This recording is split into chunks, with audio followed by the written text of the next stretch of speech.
The senator from North Dakota. Madam President, let me just say that I agree with the senator from New Hampshire on some of what she said with respect to facing up to our deficit and debt. This debt does present a clear threat to our country, and it must be confronted. So I agree with her entirely on the question of the importance of that and the priority of it. I disagree entirely with the respect to this amendment that is before us.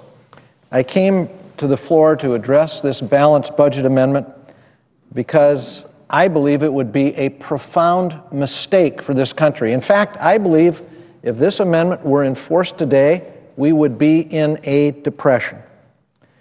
Adopting this amendment, I believe, could have disastrous consequences for the economy and for the future strength of this nation. I would like nothing more than to have a balanced budget. I believe in balanced budgets. I believe this debt represents a clear threat to the country, but I do not believe a constitutional amendment is the way to achieve it. I believe the way to achieve it is for us to make the decisions to balance the budget, to cut the spending, to raise the revenue, to actually balance the budget, not leave it to a constitutional amendment, not leave it to unelected judges, not leave it to the states, but to make those decisions here and now. I've been part of the Fiscal Commission. 11 of 18 of us agreed to a plan to get our debt under control. I've been part of the group of 8, 4 Democrats, 4 Republicans. We've produced a plan that would get us back on track. Madam President, here are the key provisions in the proposal before us. First, it would require the adoption of a balanced budget each year unless 2/3 of the House and the Senate voted to waive the requirement. Second, it would cap spending at 18% of the prior year's gross domestic product, again unless 2/3 of the House and the Senate voted to waive the requirement. Madam President, we've not had a spending level of 18% of GDP in as long as I can remember. So that is a formula that I think goes against the reality of the needs of this country. Not only the needs for support for education, but also for our national defense. It would prohibit passage of any bills that increase revenue unless 2/3 of the House and the Senate voted to waive the requirement. The Senator just showed a chart that showed our revenue at the lowest level it's been in 60 years as a share of our national income. Revenue is the lowest it has been in 60 years. And this constitutional amendment would say it would take a 2/3 vote to change it. Madam President, really? Revenue's the lowest it's been in 60 years, and we're going to have a 2/3 requirement to change it? Boy, that's a guarantee that we're not going to have the revenue necessary to balance the budget anytime soon. And it would require a 3/5 vote in the House and the Senate to increase the debt limit. Here are what I see as the key problems with this proposal. First, most importantly, it would restrict our ability to respond to economic downturns. It would effectively block the implementation of counter-cyclical policies. This would only compound economic declines and possibly throw us into a recession or even into a depression.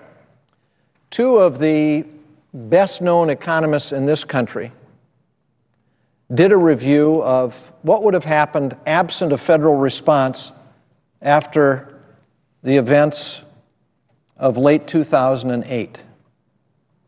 Alan Blinder, former deputy head of the Federal Reserve, and Mark Zandi, the head of Moody's Econometrics, former campaign advisor to John McCain, did an analysis of what would have happened in this economy absent the federal response, the TARP, and the stimulus. Their conclusion is, had we not had that federal response, we would be in a depression today. We would have 16% unemployment. We would have 8 million more people unemployed. This amendment would have prevented that response. What a mistake. What a profound mistake. Further, this amendment uses Social Security funds to calculate balance and subjects the Social Security program to the same cuts as other federal spending. Further, it shifts ultimate decisions on budgeting to unelected and unaccountable judges. And finally, Madam President, the state ratification process for a balanced budget amendment could take years to complete. We don't have years. We need to act now. And we don't need an excuse for inaction by saying, oh, we passed a balanced budget amendment to the Constitution that won't take effect for God knows how long. Madam President, here are some additional problems that are specific to this proposal. The 18% of GDP spending cap is draconian and unrealistic, particularly given the retirement of the baby boom generation and rising health care costs. The restriction on legislation that raises revenue would effectively prevent any increase in revenue, even if it's part of a bipartisan, balanced debt reduction plan. What a profound mistake that would be. Madam President, again, I repeat, revenue as a share of our national income is the lowest it's been in 60 years. Spending as a share of our national income is the highest it's been in 60 years. So this proposal would absolutely handcuff us on the revenue side of the equation, locking in deficits for God knows how long. Madam President, it just doesn't make sense. And making it more difficult to raise the debt limit, this proposal increases the likelihood of default. We saw the turmoil created by our near default this summer. Why would we want to make an actual default far more likely to occur? We can also see that on our current course, by 2021, spending on Social Security, defense, and other health care spending, or non-health care spending, and interest alone will reach more than 18% of GDP. What's missing? Medicare. So if we stay on our current course under this balanced budget amendment, federal spending on Medicare would have to be completely eliminated. Let me repeat that, Mr. President. On our current course by 2021, spending just on Social Security, defense, non-health care spending, and interest alone will reach more than 18% of GDP. What's missing? Medicare. So Medicare would have to be completely eliminated if we aren't to change what we're doing with Social Security, not to change what we're doing with defense and other health care spending. Obviously, we can't do anything about the interest expense. That's got to be paid. Mr. President, it's notable that an 18% spending limit is so unrealistic that even the House Republican budget would violate this restriction in every single year. Let me repeat that. This 18% restriction on spending is so unrealistic that even the House Republican budget would violate this provision in each and every year of its life. Mr. President, Norman Ornstein, a respected scholar at the American Enterprise Institute, a Washington think tank, described a balanced budget amendment as a really dumb idea. In a column in Roll Call earlier this year, he wrote, and I quote, "Few ideas are more seductive on the surface and more destructive in reality than a balanced budget amendment. Here's why. Nearly all of our states have balanced budget requirements. That means when the economy slows, states are forced to raise taxes or slash spending at just the wrong time, providing a fiscal drag when what is needed is counter-cyclical policy to stimulate the economy. In fact, the fiscal drag from the states in 2009 and 2010 was barely countered by the federal stimulus plan. That meant the federal stimulus provided was nowhere near what was needed, but far better than doing nothing. Now imagine that scenario with a federal drag instead. Mr. Ornstein has it exactly right. A balanced budget amendment would have a devastating impact on our economy at the worst possible time. And Mr. Ornstein is not alone in that sentiment.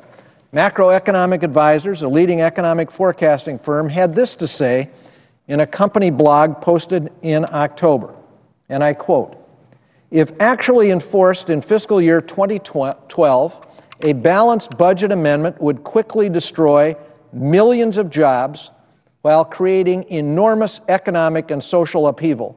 The effect on the economy would be catastrophic."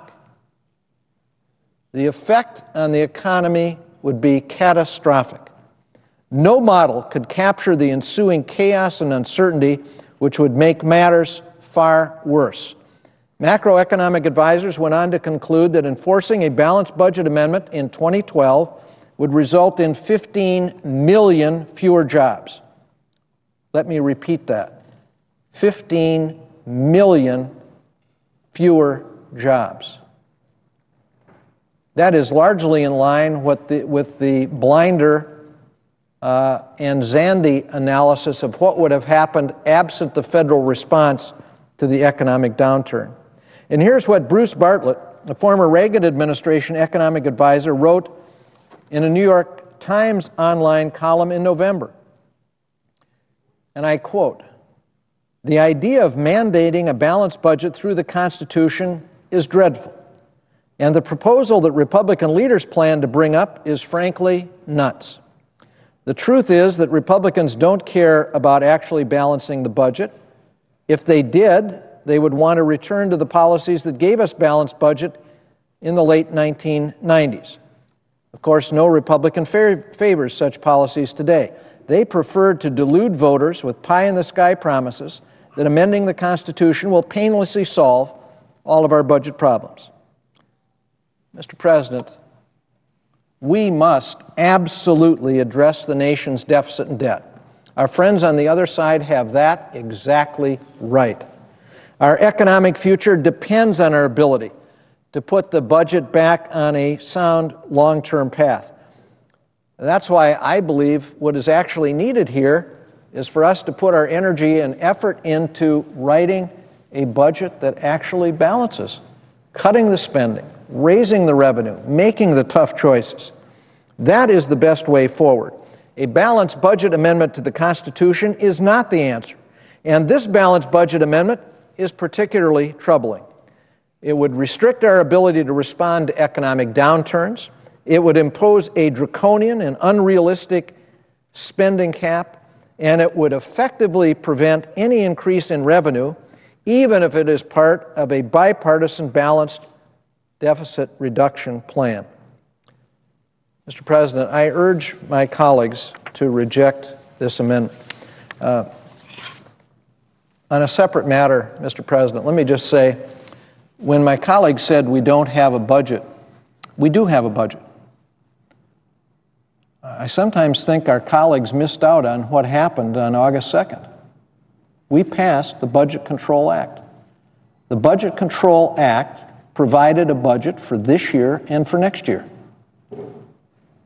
That is the budget that we are operating under. It was passed in the Budget Control Act on August 2nd. So when they put up these signs that say we don't have a budget for 958 days or 858 days, it's just not right. We do have a budget. We may not particularly like the budget. We certainly may not like the way it was done because it wasn't done through the regular process. It wasn't done as a budget resolution. It was done as a law. Budget resolutions are not signed by the President of the United States. They're purely a congressional document. The Budget Control Act is actually a law. It has imposed a budget for this year and next year and 10 years of spending caps. Those are the law of the United States. That is a budget. And for my colleagues to stand up and say we don't have a budget, it almost makes me wonder, did they miss out on the debate and the passage and the signing of the Budget Control Act? I tell my colleagues, that's our budget. It's in law. It's not just a resolution, it's the law of the land. I thank the chair and yield the floor.